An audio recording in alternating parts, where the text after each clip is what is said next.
Where will you go next? Elizabeth Kubler-Ross said, "When we have done all the work we were sent to earth to do, we are allowed to shed our body, which imprisons our soul like a cocoon encloses the future butterfly." Spirituality in action. Food for your quest. Even the smallest moments in life can be food for your spiritual quest, nourishment for your personal growth, and a chance to observe and contemplate life.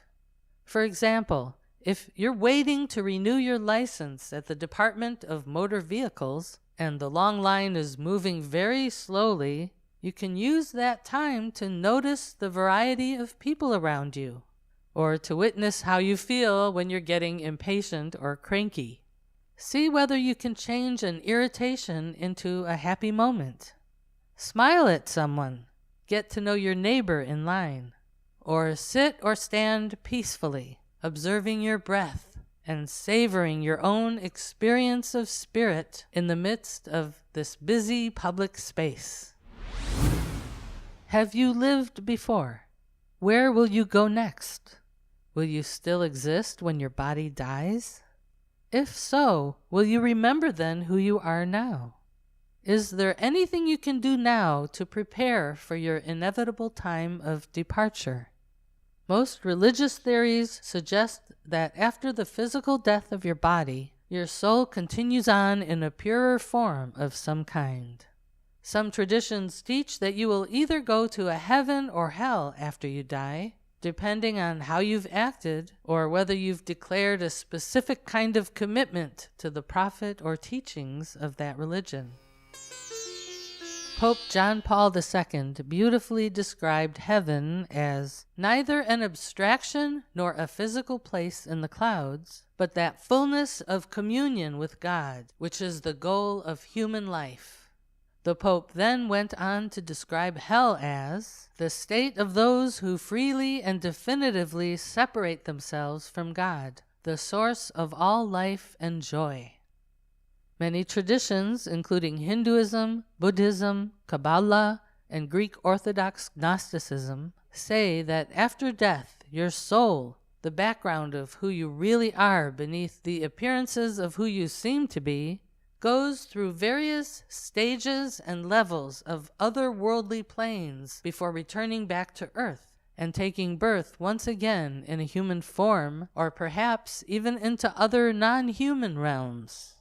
In most of these reincarnation theories, your soul is said to carry with it subtle impressions that have been created by your thoughts, experiences, and actions from this and previous lifetimes. These impressions are said to travel with your soul from one life to another, where they affect every aspect of your life until they're balanced or dissolved through a combination of right action and divine grace. Find more about these subtle impressions and the laws of karma that create them in Chapter 15. Group lessons.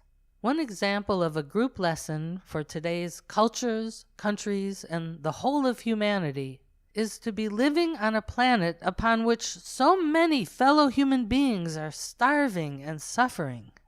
With all the wealth circulating in this world, there is no logical excuse for having so many people starving to death. According to World Bank statistics, nearly half of the world's population lives in poverty, earning less than $2 a day. And according to a United Nations report, on this very same planet, 2% of all adults own half of the world's household wealth, with many storing away much more money than they could ever possibly use, even in many lifetimes.